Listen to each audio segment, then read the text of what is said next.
உலகில் மாறாத நடுநிலை செய்திகளுக்கு ஜியோ நியூஸ் தமிழ் சேனலை பாருங்க.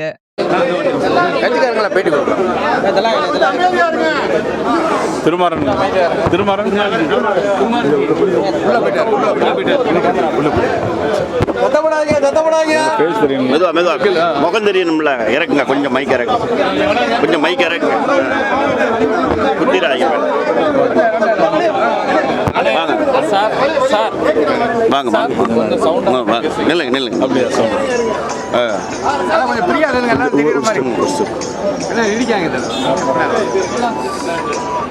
தென்னிந்திய ஃபார்வர்ட் பிளாக் கட்சியினுடைய தலைவர், தேசிய ஜனநாயக கூட்டணியில் அங்கம் வைத்திருக்கிற மதிப்பிற்கு மரியாதைக்குரிய திருமாறன் அவருடைய இல்ல விழாவில் கலந்து கொள்வதற்காக மதுரை வந்திருக்கிறேன். மணமக்கள் நீடூழி வாழ வேண்டும் என்று மனமாற உளமாற இறைவனுடைய சாட்சியாக வாழ்த்துகிறேன்.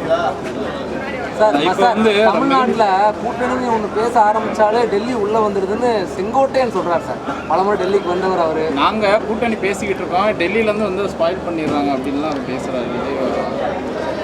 அண்ணன் செங்கோட்டையனை எனக்கு 30 வருஷத்துக்கு மேலாக தெரியும். நான் ஏற்கனவே சொல்லியிருக்கிறேன். அவர் அமைச்சராக இருந்தபோதும் தெரியும், அமைச்சருக்கு பின்னால் நடந்த விஷயங்கள் உங்களுக்கெல்லாம் தெரியும். அதுபோல் கன்னியாகுமரியில் ஒரு மாத காலம் நான் அவர்கள் ஒன்றாக தங்கியிருந்தோம். 1998ஆம் ஆண்டு திருநெல்வேலி நடைபெற்ற வெள்ளி விழா மாநாட்டில் நாங்கள் இருவரும் முக்கிய பங்கெடுத்து கொண்டோம். முழுவதுமாக நான் உணர்ந்தவன். அவரை நினைத்து உண்மையில் நான் மிகவும் ரொம்ப வருத்தப்படுகிறேன். எப்படி இருந்தவர் இப்படி ஆயிட்டார் அப்படிங்கிற மாதிரி தான் என்னுடைய வருத்தத்தை மட்டும்தான் என்னால் சொல்ல முடியும். உங்களுக்கு எல்லாருக்குமே தெரியும், டெல்லி எந்த விஷயத்திலும் இங்கே தலையிடுறதில்லை. இங்கே தமிழ்நாட்டினுடைய தேசிய ஜனநாயக கூட்டணியுடைய தலைவராக அண்ணன் இபிஎஸ் அவர்கள் தான் இருக்கிறாங்க. அவர்கள் வந்து தான் மதிப்புக்குரிய அன்புமணி ராமதாஸ் அவர்களை அழைத்துட்டு போய் டெல்லிக்கு போய் இங்கேருந்து பேசி முடிச்சுட்டு அங்கே டெல்லிக்கு போயிட்டு வந்தாங்க. அதன் பிறகு இங்கே வச்சு தான் மதிப்புக்குரிய அம்மா மக்கள் முன்னேற்ற கழகத்துடைய தலைவர் மதிப்பு அண்ணன் டிடிவி அவர் இங்கே வச்சு தான் டெல்லியில் போய் பேசி இங்கே வச்சு தான் பேட்டி கொடுக்காங்க. ஒன்றா இணைஞ்சு பேட்டி கொடுக்குறாங்க. பாரத பிரதமர் நரேந்திர மோடி அவர்களுடைய பொதுக்கூட்டத்துக்கு பின்னால் அதில் பிறகு ஒன்றாக இணைந்து அங்கே வச்சு தான் பேட்டி கொடுக்குறாங்க.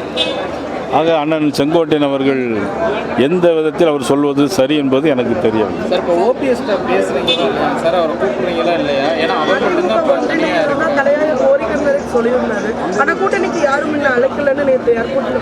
இல்லை, அதாவது என்னென்னா, அண்ணன் ஓபிஎஸ் அவர்களை பற்றி நான் எந்த கருத்தும் சொல்ல முடியாது.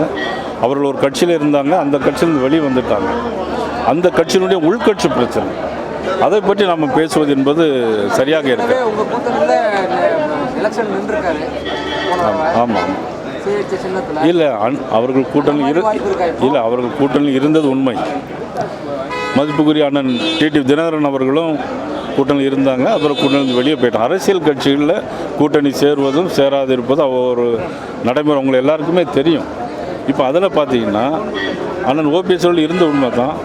இப்போ வராது வந்து அது இனிமேல் காலம்தான் பதில் சொல்லுவோம். சார், இப்போ கூட்டணி ஆட்சி சாத்தியம்னு டிடிவி நேற்று சொல்கிறாரு. நான் என்னோட சார்பில் போட்டிடுறாங்க அமைச்சராக என்னோட ஆசை, ஆனால் நான் நிபந்தனை எதுவும் விதிக்கலை. அது சாத்தியமா சார் இந்த அதிமுக பாஜக கூட்டணி? அது அவருடைய ஆசைன்னு தானே சொல்லியிருக்கேன். ஆசை, ஆனால் நான் போட்டியிட இல்லைன்னா அப்போ அதில் வார்த்தை சொல்கிறாருல்ல.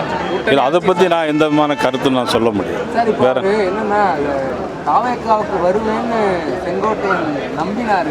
அதாவது மீண்டும் தேசிய ஜனநாயக நான் போக மாட்டேன்னு செங்கோட்டையன் நம்பினார். இன்னும் திமுகவுக்கு போன வைத்தியலிங்கமும் உள்ளிட்டவங்கெல்லாம் நம்பினாங்க.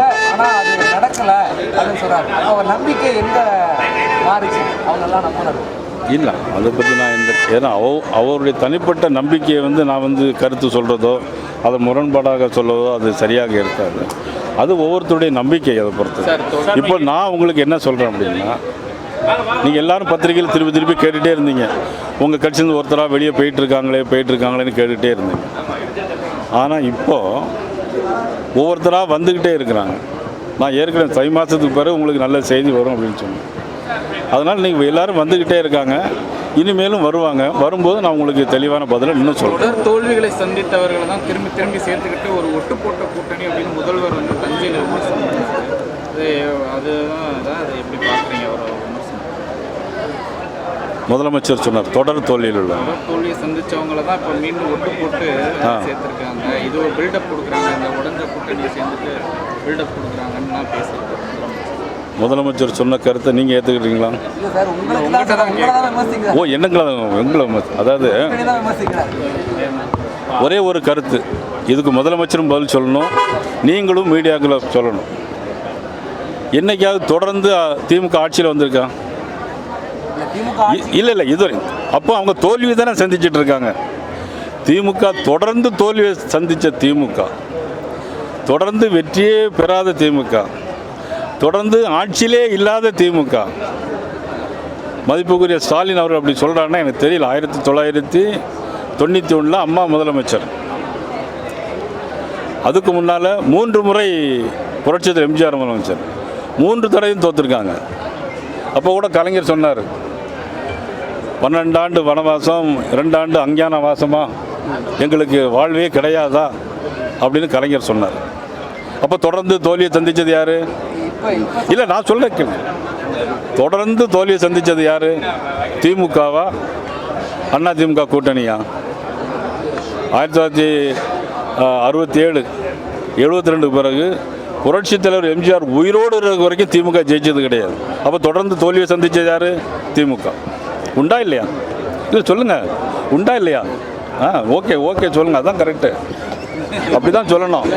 இல்லை ஆமாம், இல்லை அந்த விமர்சனம் நான் பதில் சொல்கிறேன். அது சரியாக நான் சொல்கிறது சரியாக தப்பான்னு நீங்கள் சொல்லணும்ல. அது நீங்கள் ஓகேன்னு சொன்னீங்க, வெரி குட், வரவேற்கிறேன். இல்லை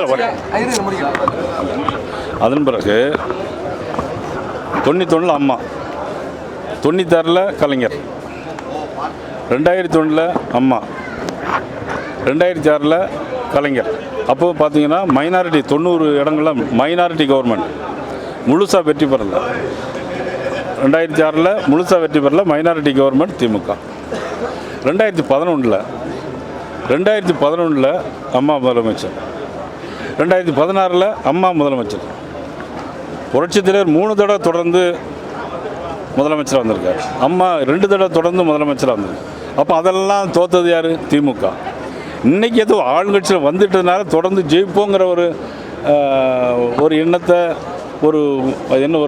ஒரு பொய் பிரச்சாரத்தை இன்றைக்கி முதலமைச்சர் சொல்லியிருக்காரு. ஆனால் முதலமைச்சர் சொல்லுறது என்ன செய்யுது? சரியில்லை. 2019 நாடாளுமன்ற தேர்தல், அப்புறம் சட்டமன்ற தேர்தல், 2021, திரும்ப அடுத்த நாடாளுமன்ற தேர்தல், இதெல்லாம் தொடர்ச்சியாக ஜெயிச்சிருக்கோம் அப்படிங்கிற மீனிங்கில் சொல்கிறார். அடுத்த தொடர்ச்சியாக நீங்கள் உங்கள் கூட்டணி நான் தொடர்ச்சியாக தோத்ததை சொல்கிறேன், அவர் தொடர்ச்சியாக தோத்ததை நான் சொன்னேன். நீங்கள் அவர் 2 தடவை தான் நீங்கள் சொல்கிறீங்க. 2019 2021 நான் எத்தனை தடவை? 17 தடவை அவங்க தோற்றுருக்காங்க. அதை நான் சொன்னேன் சார். அதாவது இபிஎஸ் வந்து இடையில உங்களை விட்டு விலகினாலும் ஓபிஎஸ் வந்து தொடர்ந்து உங்களுடைய கூட இருந்தவர். அவரை வந்து பாஜக கண்டுக்கல, இது பண்ணல, அவங்க வச்சுட்டாங்க அப்படின்லாம் அவர் கூட இருக்கிறவங்க சில பேர் பேசுகிறாங்க. சார், கூட இருக்கிறவங்க நிறைய பேர் கருத்து சொல்லத்தான் செய்வாங்க. அதாவது அரசியலில் வந்து தலைவர்கள் எடுக்கக்கூடிய முடிவு தானே தவிர தொண்டர்கள் எடுக்கிற முடிவு அப்படிங்கிறதுல தலைவர்கள் சில முடிவுகள் எடுப்பாங்க, தொண்டர்கள் அவமதிச்சு போவாங்க. நீங்கள் ஏன் முடிவு எடுக்க முடியாமல் இருக்கீங்க? நாங்கள் நல்ல முடிவு தான் எடுத்துருக்கிறோம். ஓபிஎஸ் அழைக்கலை, அதிகாரப்பூர்வமாக வாங்கன்னு தினகரன் சொல்கிறாரு, அவர் வரணும்னு சொல்கிறாரு. நீங்களாம் அந்த கூட்டணிக்கு தலைமையான நீங்களாம் ஏன் அதை சொல்ல மாட்டீங்க? நான் வந்து இன்னைக்கு நேற்று சொல்ல ஆரம்பத்தில் எல்லாரும் ஒன்று சேரணும்னு ஆரம்பத்தில் சொல்லியிருக்கேன். எல்லாருக்கும் போது அதில் எல்லாருமே அடங்கிடும். அப்படி இல்லை, நிறைய பேர் வர வேண்டியிருக்கு.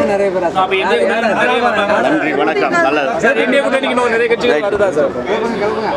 இன்னைக்கு கல்யாண வீட்டில் மணமக்களை நல்லா வாழ்த்துங்க எல்லாரும். நன்றி, வணக்கம்.